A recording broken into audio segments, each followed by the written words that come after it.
और अब बात हमारे खास कार्यक्रम मतदाता का मन की, जिसमें स्वराज एक्सप्रेस चुनावी साल में आपको मध्य प्रदेश की एक एक सीट का विश्लेषण लेकर आ रहा है। आज हम आपको बताएंगे कि विदिशा सीट के क्या हाल है। विदिशा सीट के बारे में विस्तार से विश्लेषण करेंगे कि ये सीट बीजेपी का गढ़ मानी जाती है, लेकिन 2018 के चुनाव में कांग्रेस उम्मीदवार शशांक भार्गव ने बीजेपी के गढ़ में सेंध लगाई। सीएम शिवराज भी 2013 में इस सीट से चुनाव लड़ चुके हैं। देखिए कि विदिशा विधानसभा सीट का समीकरण और इतिहास क्या है इस खास रिपोर्ट में। इस वर्ष 2023 के अंतिम माह में मध्य प्रदेश में विधानसभा चुनाव होना है, जिसके लिए राजनीतिक दलों ने कमर कस ली है। संभावित उम्मीदवार अभी से ही रणनीति बनाने और क्षेत्र में सक्रियता बढ़ाकर टिकट लेने की जुगत में लग गए हैं।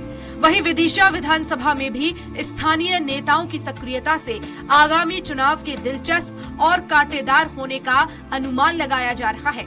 वैसे तो विदिशा विधानसभा की पहचान बीजेपी के अभेद गढ़ के रूप में है, लेकिन पिछले चुनाव यानी कि 2018 में कांग्रेस के शशांक भार्गव ने बीजेपी के मुकेश टंडन को करारी शिकस्त देकर बीजेपी के गढ़ में सेंध लगा दी थी।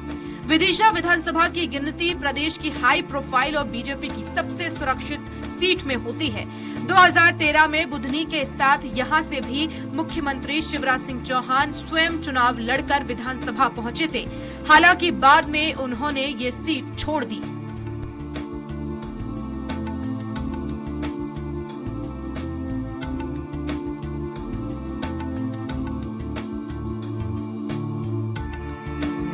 वहीं विदिशा की खासियत की बात की जाए तो प्रदेश की राजधानी से एकदम सटा हुआ विदिशा विधानसभा क्षेत्र कृषि प्रधान है। यहाँ के अधिकांश मतदाता किसान हैं। गेहूं और सोयाबीन यहाँ की प्रमुख फसल है। बेतवा नदी इस क्षेत्र की प्रमुख नदी है। विजय मंदिर, उदयगिरी की गुफाएं, ग्यारसपुर का माला देवी मंदिर, अनेक प्राचीन और ऐतिहासिक महत्व के स्थान यहाँ मौजूद हैं। अगर मतदाता की बात की जाए तो विदिशा विधानसभा क्षेत्र में 2,20,274 मतदाता हैं। 1,13,911 पुरुष, 1,06,355 महिला, 8 ट्रांसजेंडर मतदाता। इस इलाके की सियासी समीकरण और इतिहास की बात की जाए तो विदिशा विधानसभा क्षेत्र हिंदू महासभा के समय से बीजेपी का गढ़ रहा है। 2018 में कांग्रेस के शशांक भार्गव ने इस गढ़ को तोड़कर कांग्रेस का परचम लहराया। पहले 1972 में कांग्रेस के सूर्य प्रकाश सक्सेना विदिशा से विधायक बने। विदिशा विधानसभा क्षेत्र को बीजेपी का सबसे मजबूत और सुरक्षित क्षेत्र माना जाता है। 2008 में यहां से राघव जी विधायक चुने गए, प्रदेश के वित्त मंत्री बने।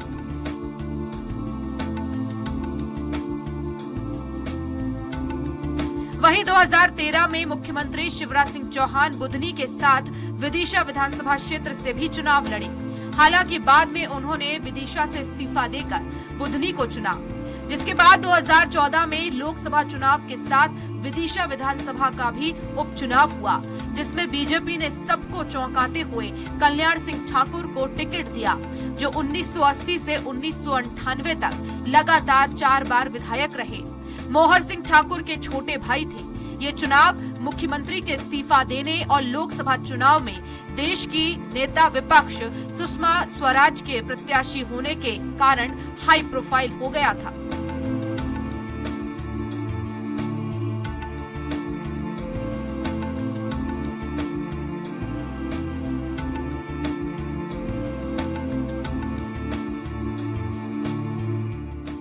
वहीं 2023 के समीकरण की बात की जाए तो इस बार भी यहां कांटे का मुकाबला होना तय है।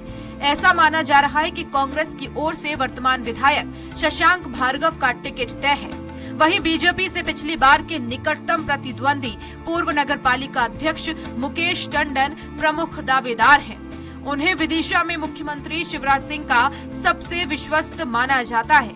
उनके अलावा पूर्व जिला पंचायत अध्यक्ष तोरण सिंह दांगी, मनोज कटारे, अरविंद श्रीवास्तव भी यहां से प्रमुख दावेदार हैं।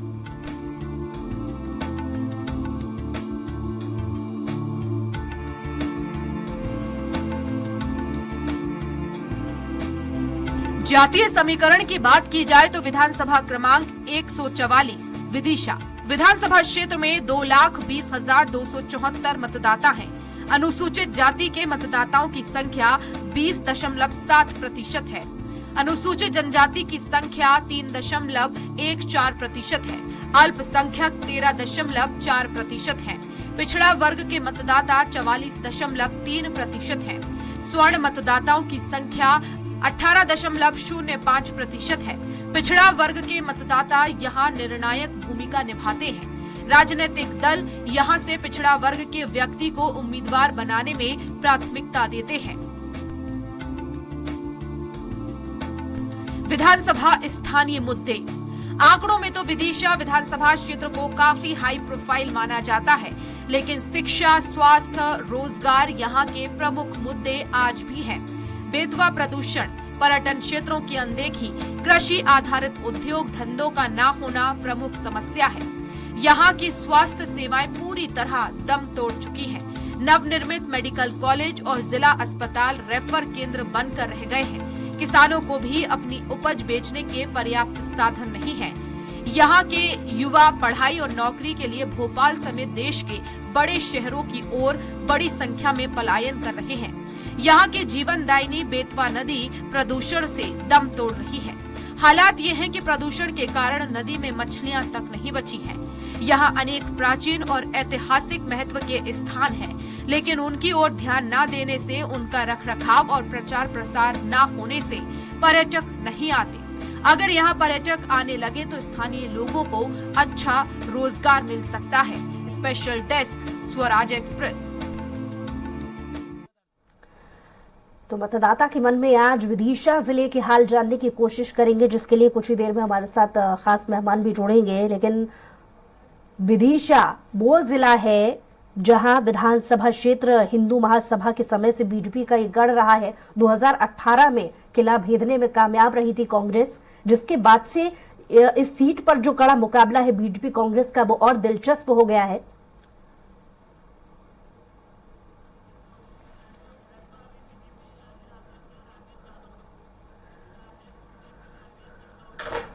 तो विशेष पैनल हमारे साथ जुड़ गया है। राकेश जादौन जी, जो कि जिला अध्यक्ष है बीजेपी से, वो हमारे साथ जुड़ गए हैं। बहुत स्वागत है आपका।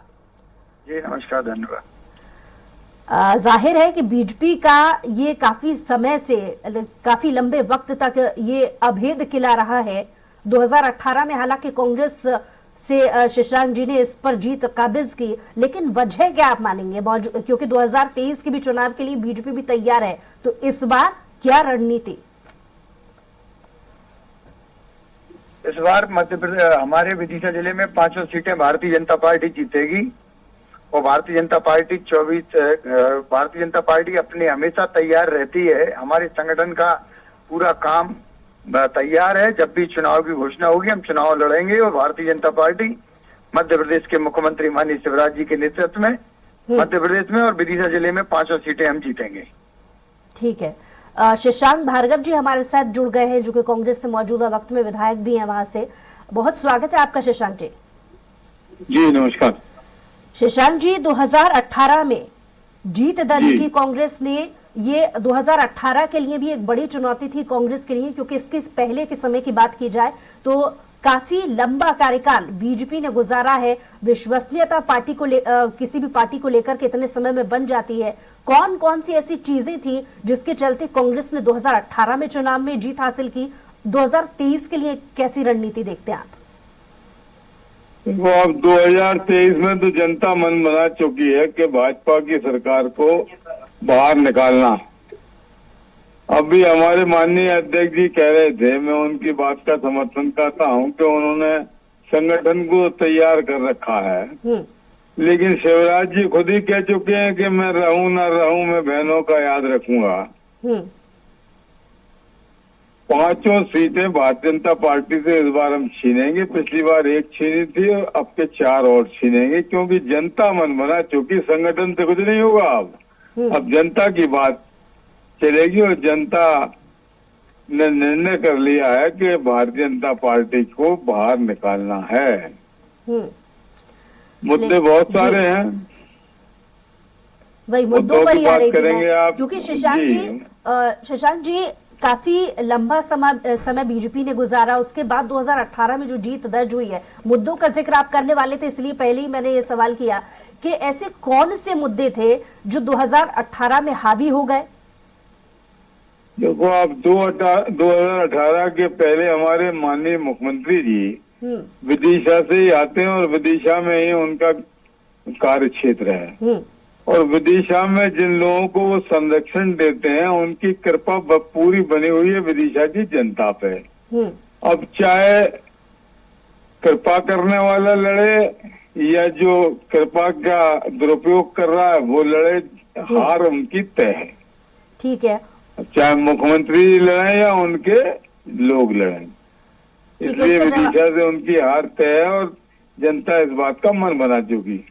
ठीक है, राकेश जी से इसको लेकर के जवाब ले लेती हूँ। राकेश जी, शशांक जी की बातों से कितना इत्तेफाक रखते हैं, लेकिन क्योंकि मुद्दों का जिक्र, हालांकि मैं उनसे भी चाह रही थी कि विस्तार से एक मतदाता का मन उन्होंने कितना टटोला ये उनकी जबानी और पूछ लेंगे। राकेश जी, आप क्योंकि ग्राउंड जीरो पर जाहिर है चुनावी समय है, आपके नेता खुद भी ग्राउंड पर उतरकर जनता का मन टटोलने की कोशिश कर रहे होंगे, तो मतदाता का मन क्या कहता है, आपकी नजर से ऐसा क्या है? मतदाता का मन बन चुका है कि फिर एक बार मध्य प्रदेश में भारतीय जनता पार्टी की सरकार बने और विदिशा जिले में भी 5 सीटें दें, क्योंकि आप देख रहे होंगे लाडली बहना जो हमारी है, लाडली बहना ने बिल्कुल मन बना लिया है कि किसी भी स्थिति में अब तो भैया चाहिए, और भारतीय जनता पार्टी की 5 सीटें भाजपा को जिताने के लिए तैयार है। जनता भी मन बना चुकी है, संगठन भी तैयार है और सब अपना आशीर्वाद भारतीय जनता पार्टी और मुख्यमंत्री जी को देने तैयार है। आने वाले समय में आप देखेंगे कि विदिशा जिले के अंदर फिर एक बार कमल का फूल खिलेगा और भारतीय जनता पार्टी की 5 विजय पाएगी। खैर, ये तो आने वाला समय बताएगा कि एक बार फिर से मौका बीजेपी को मिलता है या नहीं, या इस बार भी कांग्रेस को मौका मिलता है। ग्राउंड जीरो पर क्या स्थिति है, ये हमारे संवाददाता ने भी जानने की कोशिश की है। अंकित हमारे साथ, हमारे संवाददाता जुड़े। मतदाता का मन क्या कहता है विदिशा में? जी, मैं आपको बता दूं कि विदिशा शुरू से मैंने कहा लाडली बहना का जवाब तो सुन लो आप जी। लाडली बहना योजना कांग्रेस की नकल करके लेके आई है और जनता इस बात को अच्छी तरह से जान चुकी है कि लाडली बहना एक छलावा है। ठीक है, और चुनाव के बाद फिर कुछ मिलने वाला नहीं है। सिलेंडर मिल गया, क्या पूछो, 450 रुपए में कितने लोगों को सिलेंडर मिले? सिलेंडर में बीजेपी को मिला है, कांग्रेस को भी मिला है। कोरोना काल में जब लोगों की नौकरियां नहीं लग रही थी, मुख्यमंत्री का रोजगार नहीं मिल रहा था, उस समय सत्ता जाने लगी है। जयराज जी को 450 सिलेंडर देखने लगा। राकेश जी जो कहते हैं वो करते हैं। राकेश जी, मुद्दों को लेकर मैं वापस आ रही हूँ आपके पास, इसका जवाब शशांक जी से भी लेना भी बाकी है। अंकित से एक रिपोर्ट समझ लेते हैं। बंद कर दी थी आपने। राकेश जी, आ रही हूँ, लौट रही हूँ आपके पास। अंकित, मतदाता का मन विदिशा में क्या कहता है? एक रिपोर्ट क्योंकि आपने तैयार की है, क्या हालात है, जो स्थानीय मुद्दे हैं वो जरा बताइए। फोन तो बंद करो मैडम, ये आवाज घनघना रहा है, ये रिंग किसकी जा रही है, कौन सा फोन चल रहा है?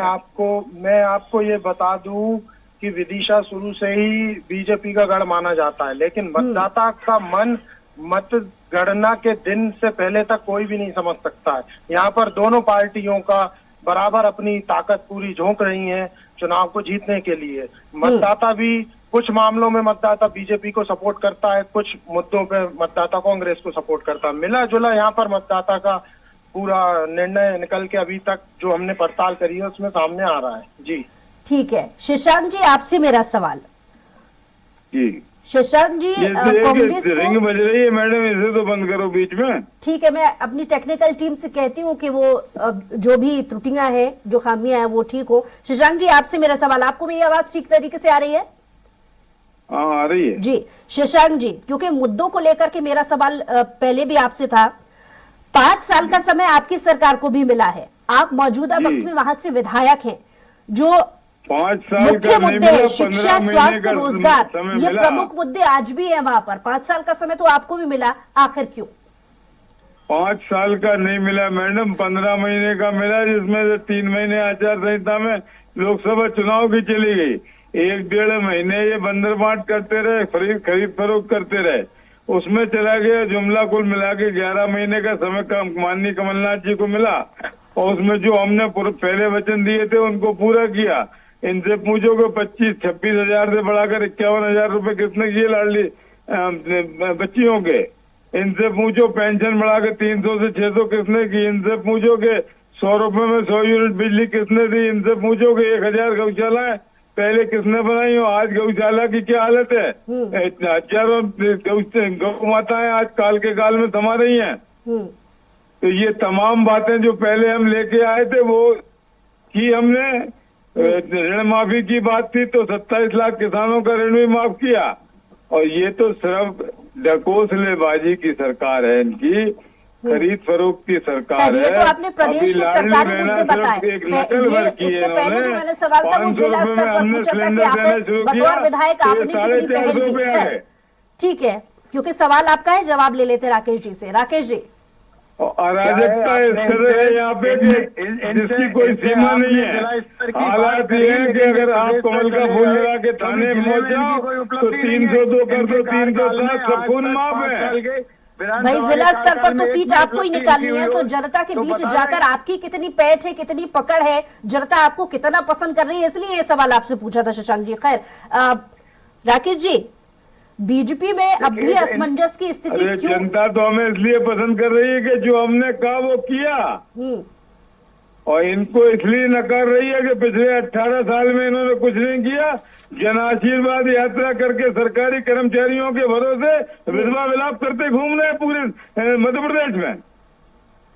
राकेश जी, सबसे पुराना गढ़ बीजेपी का रहा है अभेद किला, जिसमें खुद मुख्यमंत्री भी 2013 के समय में इस सीट को निकाल चुके हैं और अच्छा खासा समर्थन था। काफी समय तक बीजेपी ने उस क्षेत्र में, उस जिले में राज किया है। जाहिर है जनता ने बहुत अच्छे से पसंद किया था। क्या वजह रही जो 2018 में जनता ने नकार दिया बीजेपी को? हम कहीं ना कहीं देखिएगा, पिछली बार आप देखिएगा हम सरकार में जरूर नहीं रहे, लेकिन वोट ऑफ परसेंटेज हमारा बड़ा था, लेकिन संख्या के आंकड़े में हम पीछे रह गए, इसलिए हम सरकार नहीं बना पाए। लेकिन जनता ने हमको तब भी विश्वास दिया था और हमारा परसेंटेज बड़ा हुआ था। हम विदिशा जिले की बात कर रहे हैं, हम प्रदेश की बात नहीं कर रहे। विदिशा जिले की जनता मन बना चुकी है कि विदिशा में इस बार फिर 5 की 5 सीटें आएंगी। आपने बात की कि विदिशा की कोई, अब इनके पास कोई उपलब्धि हो तो विदिशा में बताएं। ये तो प्रदेश पे चले गए सीधे।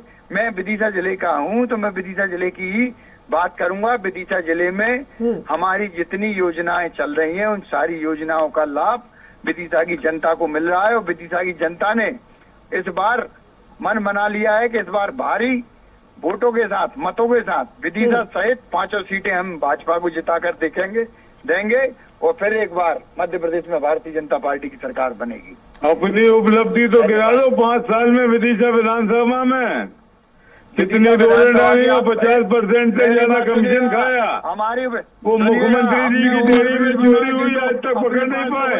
खजाना लुटवा दिया, विदिशा की ट्रेजरी लुटवा दी, आज तक पकड़ नहीं पाए। दोपहरिया में माँ बेटी ने दोनों ने आत्महत्या की तो 10 लाख रुपए में खरीद लिया।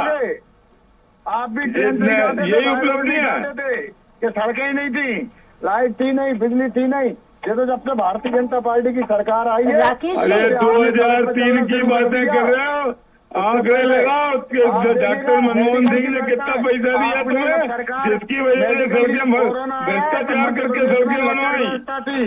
स्वास्थ्य की लचर व्यवस्था। राकेश जी, 23 को लेकर के बात कीजिए। 23 के लिए अभी 2003 पे जा रहे हैं तो आपके हिसाब से जाहिर है, क्योंकि बहुत समय, बहुत ज्यादा समय नहीं बचा है। इतने कम समय में जनता का मन जो आपकी टटोला होगा, उसके हिसाब से ग्राउंड जीरो पर आपकी तैयारी पूरी है। तो आखिर क्या वजह है जो अब तक विदिशा जैसे? राकेश जी सवाल सुन लीजिए। है कि हमने जो डेवलपमेंट किया है 5 साल में। राकेश जी सवाल सुन लीजिए आपके लिए।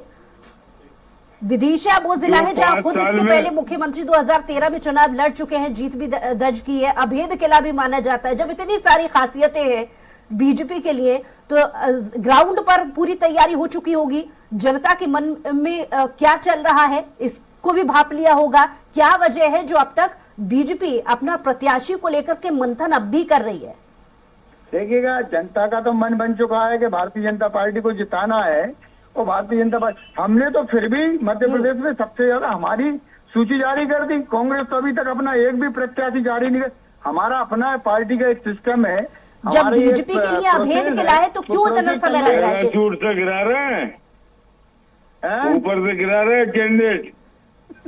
अरे इनके आप पास चिंता कोई मत करो, जो कैंडिडेट भी नहीं आएगा, मिला। निकटतम प्रतिद्वंदी भारतीय जनता किसे पार्टी मानेंगे? का कैंडिडेट आएगा और विदिशा सीट जीत के देगा। थोड़ा आप उसकी चिंता इस मत बात से करो। भी पर्दा हटा जो भी दीजिए कि आएगा, उसके- निकटतम उसको- प्रतिद्वंदी उसका किसे स्वागत मानेंगे? करेंगे, उसमें कोई बात जो भी नहीं। आएगा कमल का फूल लेके आएगा और कमल की विजय तय है इस बार विदिशा विधानसभा की। कमल का कोई फूल नहीं तो रोकता। मुरझा गया मानिए, अब तो कमलनाथ आएगा। आप चिंता मत करिए, अब वो तो अब देखिए कमलनाथ आएगा, बिल्कुल चिंता नहीं कर चलिए, रहे। समय की कमी है। लास्ट कमेंट शशांक जी आपसे। जी शशांक जी, हेलो जी, कम शब्दों में एक लास्ट कमेंट आपसे। हाँ बोलिए। चलिए, बहुत शुक्रिया शशांक जी हमारे साथ जुड़ने के लिए, और राकेश जादौन जी भी हमारे साथ जुड़े थे, उनका भी बहुत शुक्रिया। हमारे संवाददाता भी जुड़े थे, अंकित, बहुत शुक्रिया उनका तमाम जानकारी के लिए। तो मतदाता का मन क्या कहता है ये तो आने वाला समय ही बताएगा, लेकिन एक छोटी सी रिपोर्ट के जरिए हमने ये आपको समझाने की कोशिश की कि अब भी जो स्थानीय मुद्दे जो जनता के लिए जरूरी होते हैं उनकी कमी अब भी बरकरार है। ये आने वाला वक्त बताएगा कि आखिर इसके आधार पर जनता किसे चुनती है। बहरहाल हमारी खास पेशकश में इतना ही। कुछ और खबरों के लिए देखते रहिए स्वराज एक्सप्रेस।